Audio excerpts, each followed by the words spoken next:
Witam Was na swoim kanale, ja jestem Paulina i w dzisiejszym filmie pokażę Wam, co mam w tej paczce od firmy Hobbii, jaka szykuje się kampania, co będę robić, jaki to będzie projekt.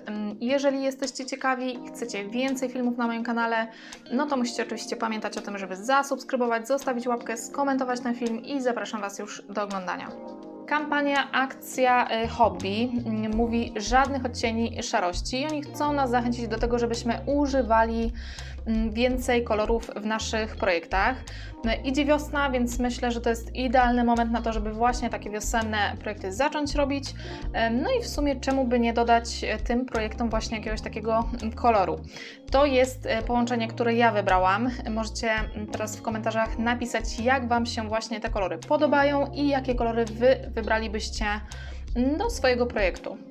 Oczywiście jak tylko wybrałam te kolory i wysłałam już zamówienie, no to pojawiło się w mojej głowie mnóstwo innych pomysłów, znalazłam mnóstwo innych inspiracji, no ale już padło na to połączenie i w sumie ostatecznie jestem zadowolona.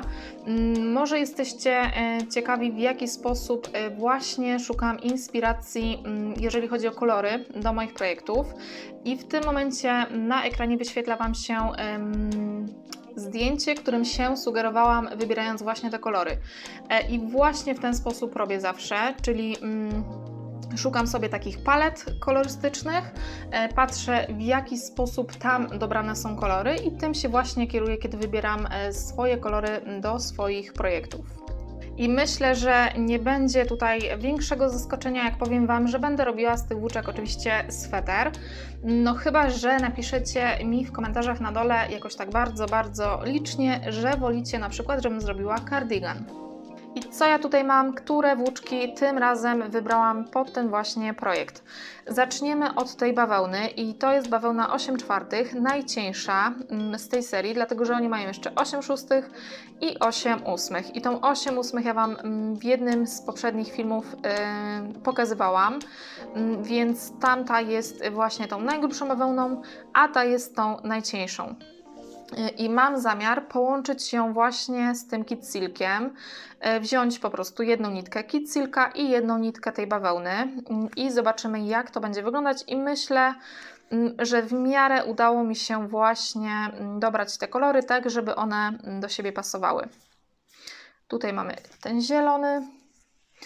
Trochę jestem tylko zawiedziona tym żółtym, dlatego że myślałam, że ten żółty będzie mniej więcej wyglądał tak jak właśnie ten kit silk, czyli że będzie taki trochę bardziej przygaszony.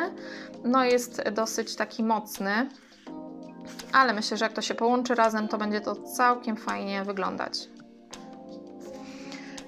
I mamy tutaj jeszcze taką różową.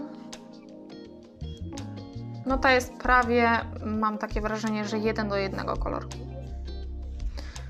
I ostatnia. I o ile ta bawełna była mi znana, no to tego kit silka konkretnego nie używałam wcześniej. Ja nie mam wrażliwej skóry, ale myślę, że jeżeli Wy macie, no to możecie się z tą włóczką nie polubić, dlatego że ona ma tutaj aż 72% moheru. Potem co prawda jest jedwab i wełna, ale myślę, że ona może trochę być taka drapiąca dla wrażliwych skór, więc na to bym na pewno uważała. Ja, okazuje się, nie mam z tym problemu. Jeżeli oglądaliście mój filmik ze sweterkiem Aster, no to ja tam również używałam włóczki od Hobbii i tam było 50% moheru i byłam przekonana, że będzie właśnie taka drapiąca, a okazała się być bardzo przyjemna w dotyku.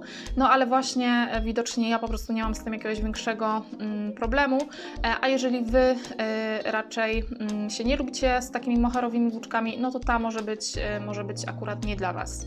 I pamiętajcie, żeby w komentarzach na dole dać mi znać, czy wolicie, żebym pokazała Wam sweterek czy cardigan, ale powiedzmy, że będę na te komentarze czekać jedynie dobę, dlatego że ja już muszę zacząć robić próbki i już zacząć to wszystko testować. I co? No nie mogę Wam zdradzić niestety wiele więcej, czyli jaki ściek tutaj użyję, jak ja to połączę, co ja chcę tutaj zrobić, ale przy okazji też tego filmu chcę Wam trochę więcej opowiedzieć na temat tworzenia swetrów, czy to cardiganów, na temat tego, w jaki sposób Wy możecie swoje sweterki później dostosować pod swój rozmiar.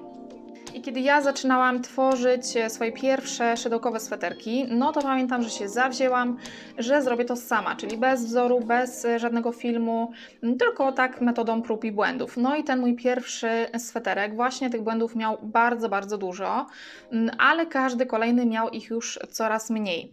Natomiast jeżeli Wy nie macie czasu na takie błędy, to zajrzyjcie na stronę Hobby i tam macie właśnie darmowe oraz płatne wzory szydełkowe. Natomiast co jeśli trafiliście tutaj do mnie i macie ochotę zrobić sweterek ze mną, ale nie wiecie jak się za to zabrać, bo na przykład te wymiary, które ja podaję, to są zupełnie nie dla Was. No to przede wszystkim zaczynacie od tego, że bierzecie centymetr krawiecki w dłoń i mierzycie się wzdłuż i wszerz. Albo po prostu poproście kogoś, żeby Wam w tym pomógł. Druga rzecz, którą możecie zrobić, to na przykład wziąć swój ulubiony sweter, który jest idealnie skrojony pod Was i wszystko w nim Wam odpowiada, czyli długość rękawów, sama długość sweterka, szerokość rękawa i tak dalej.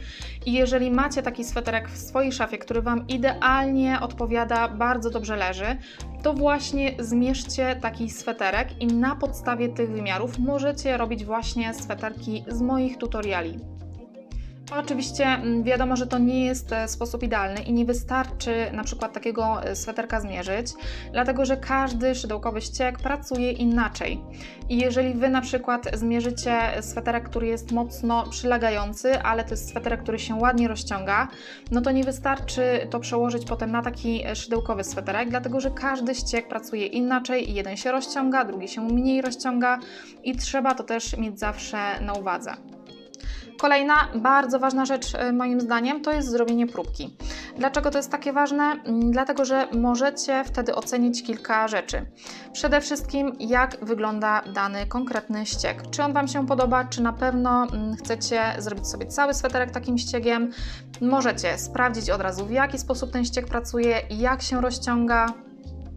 Możecie ocenić w jaki sposób i jak mocno taka próbka skurczy się w stosunku do tego początkowego łańcuszka. Możecie wyprać taką próbkę i zobaczyć jak zachowa się włóczka. No myślę, że zrobienie takiej próbki jest naprawdę bardzo, bardzo ważne i postaram się przy kolejnych sweterkach za każdym razem podawać Wam w opisie pod filmem wymiary mojej próbki i myślę, że to by było też dla Was pomocne. Tyle ode mnie. Wiadomo, że można by było na temat tworzenia swetrów opowiedzieć troszeczkę więcej, więc może dajcie mi znać w komentarzu pod tym filmem również, co Wam sprawia największy kłopot, największy problem, kiedy tworzycie swoje sweterki. Ja sobie teraz zrobię jeszcze przebitki wszystkich tych włóczek i zacznę robić już jakieś próbki, bo już nie mogę się chyba doczekać, jak zacznę tworzyć dla Was ten projekt. Więc dzięki wielkie za oglądanie i do usłyszenia w kolejnym filmie.